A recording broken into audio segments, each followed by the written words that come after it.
Counsellor क्या करता है? काउंसलर कोई जजमेंट नहीं क्रिएट करते हैं अंदर, क्योंकि एक उनकी अटैचमेंट नहीं है ना। एक कोई आ रहा है, अपनी प्रॉब्लम सुना रहे हैं, फिर जा रहे हैं, फिर नेक्स्ट आ रहे हैं, वो उसके प्रति जजमेंटल नहीं होते हैं। ये एक अभ्यास है।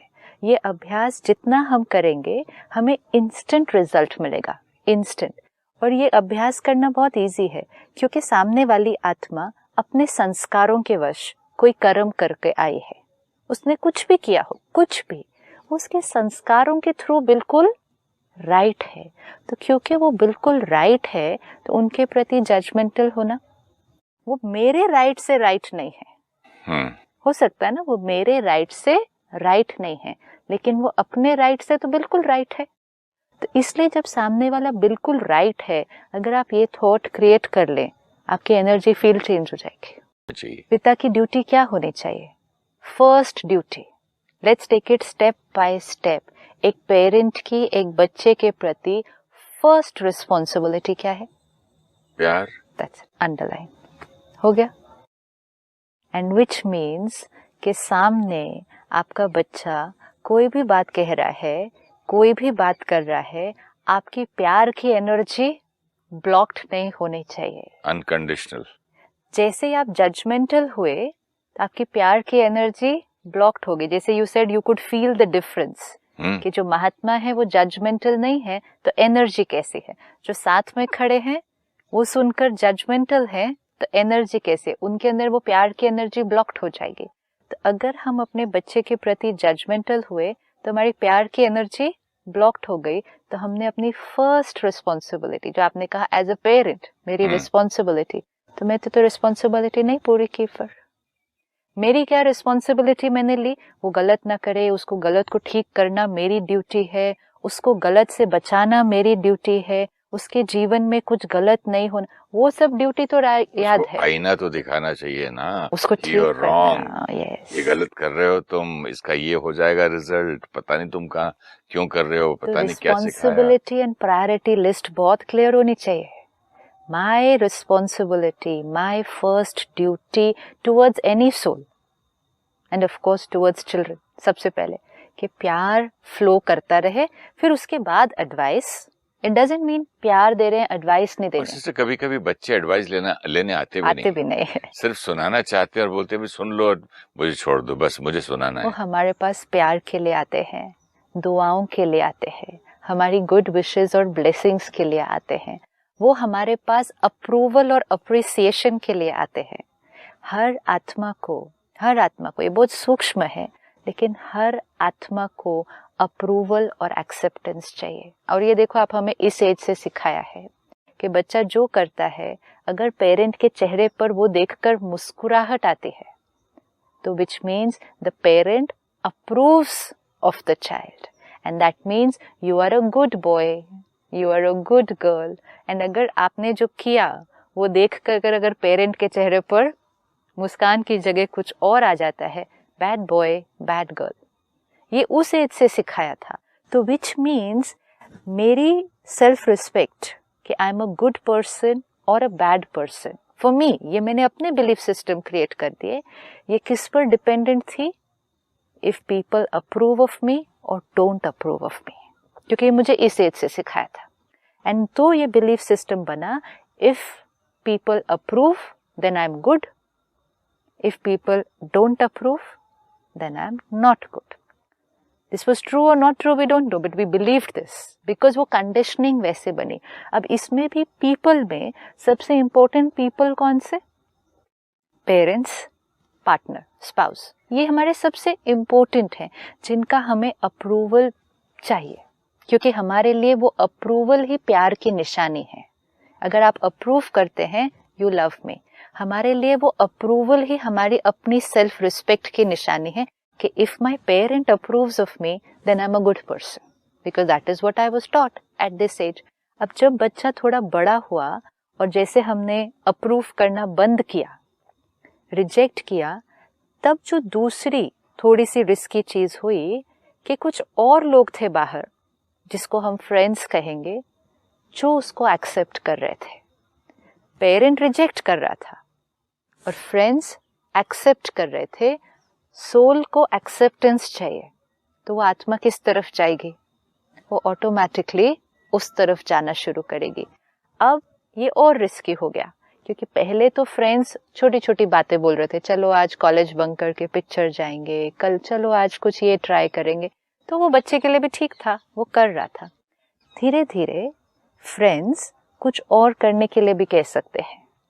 जो बच्चा करना नहीं चाहता है वो उसकी definition of right and wrong में भी रॉन्ग की साइड पर आ रहा है, लेकिन वो अपनी definition of right and wrong को भी चेंज करता है, और जो उसके लिए रॉन्ग था वो भी करता है, सिर्फ ताकि वो अपने फ्रेंड्स का अप्रूवल और एक्सेप्टेंस खो नहीं दे। एंड इसको हम एक और फिर वर्ड देते हैं जिसको हम कहते हैं पीयर प्रेशर, कि अब तो वो पूरी तरह से उनके कंट्रोल में चला गया है, अब वो उनकी बात सुनता है। और जब वो पीयर प्रेशर में आ जाता है, because we see a lot of this today, कि एक क्लास में स्कूल में कुछ बच्चे कुछ करते हैं सिर्फ, लेकिन बहुत जल्दी बहुत सारे बच्चे वो करने लग जाते हैं just so that they are part of the group. And बहुत सारे बच्चे अपनी बात सुनाते हैं आके कि if we don't do it, you know, if we don't do what everybody is doing, तो फिर हमें एक्सेप्टेंस नहीं मिलती है, we are not part of that group. तो सिर्फ वो एक्सेप्टेंस के लिए हम बहुत कुछ ऐसा करते हैं। अब ये बच्चे को अगर हम देखें, उसको पेरेंट्स से रिजेक्शन मिला कि तुम रॉन्ग हो, तुम रॉन्ग हो, वो फ्रेंड से रिजेक्शन नहीं ले सकता कि वो भी बोलें कि तुम रॉन्ग हो, तो वो अकेला कहाँ, फिर यहाँ से भी नहीं, यहाँ से भी नहीं, तो फिर वो इस तरफ चला जाता है। अगर इस बच्चे को पेरेंट्स से हमेशा एक्सेप्टेंस मिले, ये बच्चा कभी भी कुछ ऐसा नहीं करेगा जो वो करना नहीं चाहता है। ये पेरेंट्स के लिए आज के समय में बहुत बहुत बहुत इम्पोर्टेंट है कि बच्चे को अगर हम एक्सेप्ट करते हैं, एक्सेप्ट मीन्स कि जो तुम कर रहे हो, जो भी कर रहे हो, वो तुम्हारे पर्सपेक्टिव से, मेरे पर्सपेक्टिव से नहीं, वो आपके पर्सपेक्टिव से, आप जो सोच रहे हो, आप जो फील कर रहे हो अभी, वो बिल्कुल राइट है। This is respect. अगर पेरेंट बच्चे को ये रिस्पेक्ट दे दे कि आप बिल्कुल राइट हो, तो बच्चा भी पेरेंट को क्या रिस्पेक्ट देगा? आप भी जो कह रहे हो, आप भी बिल्कुल राइट हो, हियर दिस इज इट। अब जब ये दो लोग नजदीक आ जाएंगे, तब एडवाइस देने का टाइम आएगा। इधर होके तो एडवाइस वर्क नहीं करते हैं, क्योंकि डिसरिस्पेक्ट जहां बीच में है, वहां अच्छी से अच्छी एडवाइस भी अच्छी नहीं लगेगी, वो अच्छी नहीं लगेगी, सही नहीं लगेगी, ये गलत है, यू आर रॉन्ग, तो फिर आपकी हर बात भी तो मुझे रॉन्ग लगेगी। एंड इसीलिए आज बच्चे कहते हैं जैसे ही घर पहुंचो ये अपना शुरू हो जाते क्या। हाँ, उस समय वो प्यार, वो एक्सेप्टेंस, वो हीलिंग का काम करता है, वो हीलिंग का काम करता है। और उस समय जजमेंटल और क्रिटिसिज्म उस चोट को और भी ज्यादा गहरा करता है। तो कौन आएगा अपनी चोट लेकर ऐसे इंसान के पास जो मेरी चोट पर और जोर से चोट मारेगा? Why will I go there? जैसे मैं किसी दर्द के लिए डॉक्टर के पास जाता हूँ कि भाई मुझे यहाँ चोट लग गई, वहां वो मिर्ची लगाए और चोट पे चोट लगाए और उसको दर्द करे। मैं दर्द हील करने जा रहा हूँ और वो पूछे कि ये तुमको चलाना नहीं आता कार, गिरे कैसे, सोचा नहीं था क्या, क्या कर रहे थे तुम, अंधे हो क्या? मैंने बोला भाई मुझे ऐसे रहने, दर्द में मेरी दर्द को ऐसे रहने दे, मैं कहीं और जाता हूँ, मुझे तेरी दवाई नहीं चाहिए, तू भले हिंदुस्तान का सबसे बड़ा डॉक्टर हो। This is it. Bye bye, thank you so much. This is it. I don't want you, which means your most precious advice also, क्योंकि पेरेंट एडवाइस अच्छी देंगे, राय अच्छी देंगे, लेकिन क्योंकि एनर्जी ठीक नहीं है, एनर्जी जजमेंटल और क्रिटिसिज्म की है, वो अच्छी से अच्छी एडवाइस भी कानों को उस टाइम अच्छी नहीं लगती है। मेरी गुरु मुझे कहती थी, देश, काल और पात्र देखकर बोलो बेटा। तुम जब चाहे जब एडवाइस दे रहे हो, पहले देश देखो कौन से देश में है, काल देखो समय, इसका मूड कैसा है, इस समय is he ready to accept, या इस समय वो गुस्से में है या ठंडा है। फिर पात्र, पात्र मतलब सामने वाला, सामने हाँ, वाला की बिल्कुल। तो बोलते थे कि पहले कोई तुम्हारे पास एडवाइस के लिए आता है, बहुत परेशान आता है, पहले पानी पिलाओ, फिर कुछ खिलाओ, फिर मीठा खिलाओ, उसको शांत करो, फिर उसकी बात सुनो, फिर देखो कि उस किस हालत में है, सुनने लायक है, तो बाद में बोलो।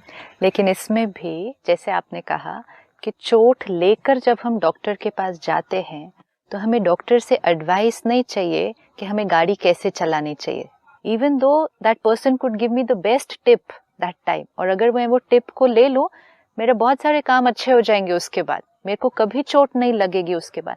लेकिन वो उस टाइम ठीक नहीं है। उस टाइम फर्स्ट रिस्पॉन्सिबिलिटी है चोट की हीलिंग, ये फर्स्ट रिस्पॉन्सिबिलिटी है। एंड विच मीन्स चोट की हीलिंग मीन्स अनकंडीशनल एक्सेप्टेंस कि तुमने जो किया, तुम्हारे से जो हो गया है, इट्स एब्सोल्युटली फाइन। एंड ये बोलने में नहीं, ये अंदर सोचने में, ये थॉट में कि उस आत्मा ने जो भी किया वो अपने किसी sons, even if the child और the person comes and tells you the worst thing you have ever heard, the worst, हम तो छोटी छोटी बातों में क्रिटिकल होते हैं ना, the worst thing that weave ever heard, अगर हम वो सुनने के बाद भी ये स्थिति रख सकते हैं कि आई अंडरस्टैंड कि आपने उस टाइम ऐसा किया, बिकॉज हर आत्मा अपने संस्कार और अपने कार्मिक अकाउंट लेकर आई है। कार्मिक अकाउंट बहुत बड़ा फैक्टर है जिस कारण आत्मा वो करने के लिए एक फोर्सफुली, जैसे हम अपने कार्मिक अकाउंट के पास जाते हैं, मुझे जो एडवाइस देनी है वो आगे की चीज के लिए है कि इसके बाद, मतलब उसका नेक्स्ट कर्म। पास्ट कार्मिक अकाउंट ना उसके कंट्रोल में है ना मेरे कंट्रोल में है। मेरे कंट्रोल में कैसे हो सकता है, वो तो उसके भी कंट्रोल में नहीं है क्योंकि वो उसका पास्ट कार्मिक अकाउंट है। हम सबके कंट्रोल में क्या है, नेक्स्ट कर्म, नेक्स्ट क्या करना है। हम क्रिटिकल किसके बारे में हो जाते हैं, जो पास्ट कर्म हो गया है, ऐसा क्यों, ऐसा किया, ऐसे नहीं करना चाहिए, तुम ऐसे ही हो, दिस इज पास्ट कर्म।